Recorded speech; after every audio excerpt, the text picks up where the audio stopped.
Hello, I'm Gus Downing, publisher and editor of the D&D Daily, and this is the LP News Network. We're here today with Ed Wolfe, Vice President of Business Development for WG Security Products in the U.S. The Silicon Valley has long been the country's center of technological innovation, so it should come as no surprise that WG is located at its very heart in San Jose, California. Incorporated in California in 1998, WG has been turning heads in the EAS industry with its ingenuity and out-of-the-box thinking since its inception.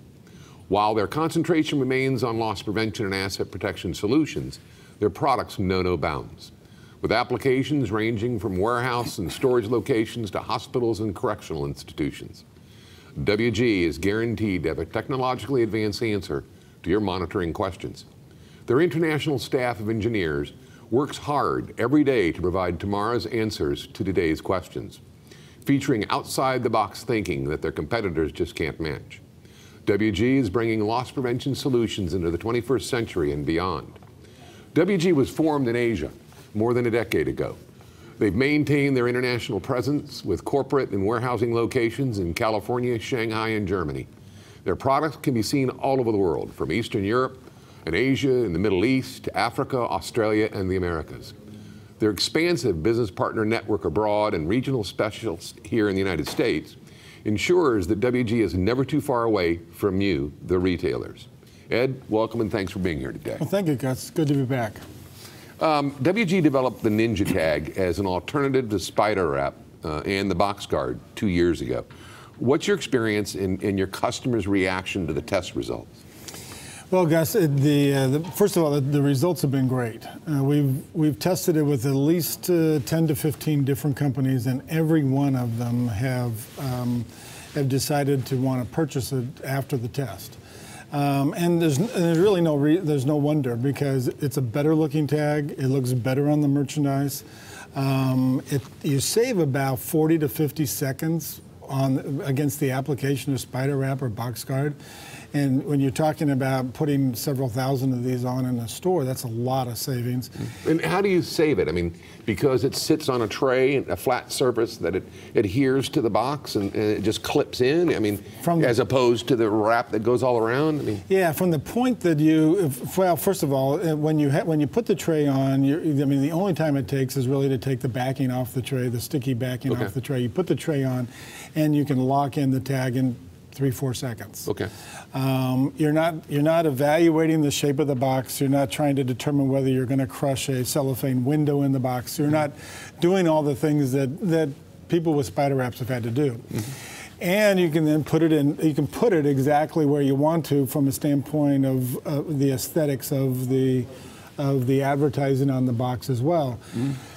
And but it doesn't wrap around. It does not wrap around, and we've found from all these tests it doesn't need to. So that's merely a perception issue that you need to tie it all together and bound it.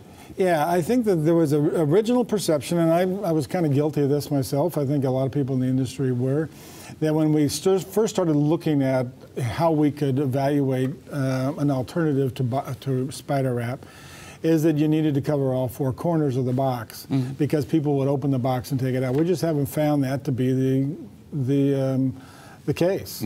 We haven't had any we've had 2 examples in one of our companies where they cut out around it, 2 in about 18 months. And so if you compare that against the number of times people have gotten past Spider Wrap by just pulling it off the box, I mean, it's negligible in terms of the significance. So we've seen a decrease in shortage, primarily because if you go into a store, one of our customers has about 300 of these products that they test. That we tested, and if you go into their store, about 10 to 15 of them don't have Spider Wraps on them because there were returns, because the box was odd shaped, something that prevented them from putting it on, or because it's just being a pain in the neck to put the Spider Wrap on. And with putting Ninja on, you can put it on all 300. And as a result of that, all 300 are protected. Right. As a result of leaving those 10 or 15 vulnerable to someone coming in and shoplifting. I think that's the primary reason for that reduction in shortage, but as we know in this business, compliance is everything. And when it comes to discipline in the store. So if you can give them something that that's kind of ATM simple that they can apply and know that they're going to be able to protect the merchandise, they're much more willing to do it. Which means more products are tagged. The Ninja tag is put on more products. Yeah, well, it means a couple things. One is it means that the Ninja tag, it means the product that you're losing, that you've identified as a high loss item, is being tagged. Okay. You know, in the example of a few minutes ago, I talked about the 300 items. Those 300 items are all things that the corporate office and their shortage people want tagged, and they don't for some reason for that lack of compliance. So it means that they are getting the things that they want tagged. Then it gives them an opportunity to evaluate other items that might be then where the theft might transfer to that other item. They can tag that as well too, because there's no labor implication. Which also means if it takes less time to put on, it must take less time to take off, which speeds up the customer line. Yeah, well, we've been doing this too long together. That's exactly what I was going to say a minute later, is that when you talk about putting it on is one thing. Taking it off a point of sale, every customer who's ever been in a store that uses spider wrap has witnessed the exacerbation on the part of the cashier when he or she tries to take it off. It is a pain in the neck. And then you've got to retract it, and then you've got to, I've seen one that retracts automatically, that's cool, but you still have to then retract it. And as a result of that, one of the other issues that I think is very prominent, has been confessed to me by retailers, is that a good percentage of them, as much as 10 or 12%, get thrown away a year because they just get tangled up and it's too much trouble to untangle them than it is just to throw them away. So you have them migrating as well away from the store, not because they're being stolen, it's because it's just the operational difficulty. And it's being used in a wide array of products. I mean, from Tide Pods to ink cartridges, toner, to Dyson vacuum cleaners, to hair blowers, hair dryers. I mean, it's been used on a wide array. Well, several of the companies we sell it to use it they use it instead of spider wrap. So it's not, when we first came out, it was maybe the big box that you couldn't open and take the contents out of or whatever. But I think that several of our customers have come to realize it doesn't have anything to do with the putting the spider wrap on, or the appearance of more security with spider wrap. It has to do with the customer not wanting to take the merchandise that has a Ninja on out of the store. The tests have been great. We're running some major tests right now on all kinds of different merchandise. You mentioned Tide Pods. Tide makes this pre-measured little capsule that you can throw into the washing machine. I have no idea why everybody's stealing them like crazy, but behind baby formula, it is the #1 item being stolen from grocery stores. And so we are testing with two of the major grocery stores now, the use of Ninja on the back of a Tide Pod, and quite frankly, it's been 60 days and they haven't had a sweep of the shelves in either one of the stores that we're testing it in since, and they had them one a week before. Great development. Yeah. You talked last year about WG's ability to remote monitor systems installed with a GSM capability. How has this technology improved your ability to respond to service issues? Well, we initially planned the whole process from a technology standpoint to give us the capability of Wi-Fi, and so we developed Wi-Fi systems to be able to remote monitor them. And then Target had their data breach, and Wi-Fi was off the table.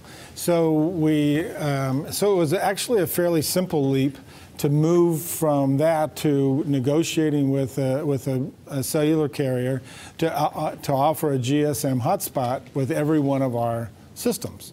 So today, every system that we have is capable of being monitored remotely. We can tell, there isn't a VP of loss prevention out there that doesn't walk into a group of stores and find their systems off for some reason, whatever reason. We can tell when any system is off or offline. We can tell if the false alarming, if you will, is because tags are in the field. It has a specific signature for that. We can also tell when there's electronic interference from something else in the building, maybe something recently installed or a failure of another item in the store that creates that. So it helps us to direct our service. And then in addition to that, what we can do now is we can provide a full report periodically at the customer's request as to how their investment is operating, because we can run it 24. We're running it 24/7. I also understand that WG has been the first recycling source tagging company to offer the incorporation of the customer and retailer's existing EAS tags. Can you explain that? Yeah, in the process of, part of our issue is, and I've listened to a couple of your other presentations here about companies listening to their customer, and the number one thing about recycling is that the benefits are overwhelming. Everybody understands it. The difficult part is getting the merchandising organization to buy into the idea, because they have to talk to their vendors. But the secondary hurdle is the idea that I already own 10 million tags. What am I going to do with all those tags? And we have worked out a financial model which is extremely beneficial to the retailer, where we can utilize their currently owned tags. Oh, wonderful. Now, if they're old microwave tags or things like that, we'll talk that through with them. But given the fact that it's a 58 kilohertz or an RF tag, and that's the systems they have in their store that day, then at that time, then we can utilize their tags. Today in our recycling program, we use multiple tags today anyway. We use ink tags. We use a different type of tag if the customer wants to.